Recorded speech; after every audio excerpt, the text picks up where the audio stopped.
जय श्री राम बच्चों। हमने लास्ट जो हनुमान चालीसा का दोहा पढ़ा था उसके आगे के दोहे को मैं एक्सप्लेन कर रही हूँ। तो आगे का दोहा है, हाथ वज्र और ध्वजा विराजे। हाथों में क्या है? प्रभु के हनुमान जी के हाथों में क्या है? वज्र है, गदा है ना। और वज्र कैसा होता है? मैंने लास्ट वीडियो में भी बताया था कि वो डायमंड से भी हार्ड होता है। तो हाथ वज्र और ध्वजा विराजे। एक हाथ में ध्वजा यानी कि सनातन के विजय की ध्वजा, और हाथ वज्र, एक हाथ में वज्र है, गदा है। जो भी गलत करेगा उसको सजा वहीं मिलेगा, इंस्टेंट मिलेगा। तो हाथ वज्र और ध्वजा विराजे, विजय भी करा रहे हैं भगवान और गलती की सजा भी दे रहे हैं। तो हाथ वज्र और ध्वजा विराजे, कांधे मूंज जनेऊ साजे। मूंज क्या है? घास होती है ना।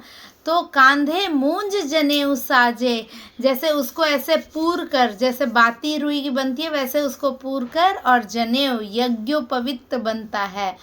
तो कांधे मूंज जनेऊ साजे, शंकर सुवन केसरी नंदन।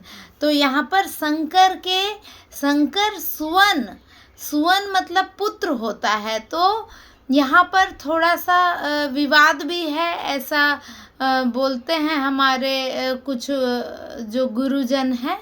तो यहाँ पर या तो शंकर स्वयं होना चाहिए या सुवन, हम तो पढ़ते आए हैं। तो शंकर स्वयं होंगे यानी कि स्वयं शंकर भगवान, और सुवन होंगे तो शंकर के पुत्र, मतलब शंकर जी का ही अंश हैं हनुमान जी, आप ये मान के चलो। तो शंकर सुवन केसरी नंदन। केसरी कौन है? पवन है ना, पवन देवता। केसरी नंदन, केसरी के पुत्र हैं। और हाथ वज्र और ध्वजा विराजे, कांधे मूंज जनेऊ साजे, शंकर सुवन केसरी नंदन, तेज प्रताप महाजगवंदन।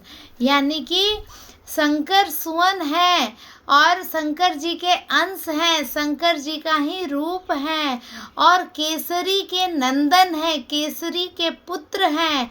और तेज प्रताप यानी कि तेज, बहुत दिव्य। हनुमान जी का प्रताप कैसा है? बहुत दिव्य है। तो तेज प्रताप महाजगवंदन, यानी कि तेज प्रताप से आप भरे हैं, पौरुष से आप भरे हैं, पराक्रम से आप भरे हैं, और तेज प्रताप है आपका, और महाजगवंदन, आप महान हैं और पूरे जग के वंदना करने योग्य हैं।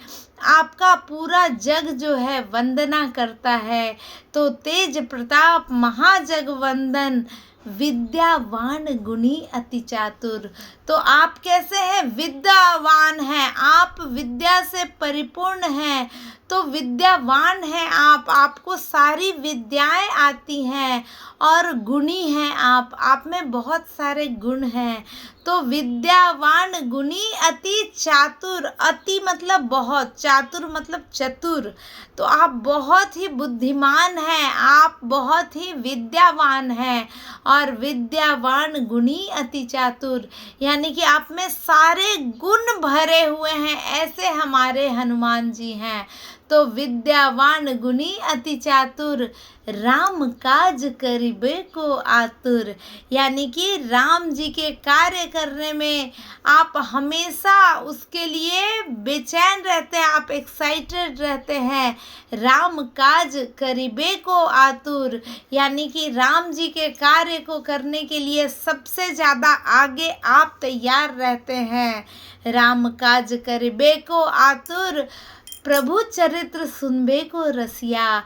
प्रभु श्री राम जी के चरित्र को सुनबे को रसिया, यानी कि आपको बहुत पसंद है। रसिया मतलब प्रिय, एकदम आपको उसमें बहुत आनंद मिलता है।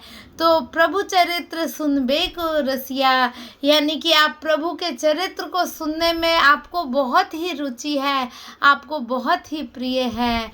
तो प्रभु चरित्र सुनबे को रसिया, और राम लखन सीता मन बसिया।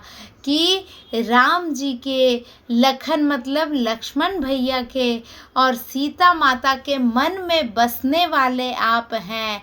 तो यानी कि राम लखन सीता मन बसिया, और राम लखन सीता आपके मन में बसते हैं और आप उनके हृदय में बसते हैं। इस प्रकार ये इन 4 पंक्तियों का अर्थ हुआ हनुमान चालीसा में।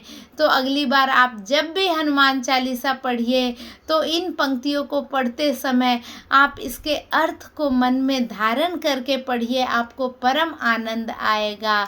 हाथ वज्र और ध्वजा विराजे, कांधे मूंज जनेऊ साजे, शंकर सुवन केसरी नंदन, तेज प्रताप महाजगवंदन, विद्यावान गुणी अति चातुर, राम काज करिबे को आतुर। प्रभु चरित्र सुनबे को रसिया, राम लखन सीता मन बसिया। तो यहाँ तक आज हमने इसके अर्थ को समझा। कल हम आगे की चौपाई, आगे के दोहों का अर्थ समझेंगे। तब तक के लिए जय श्री राम।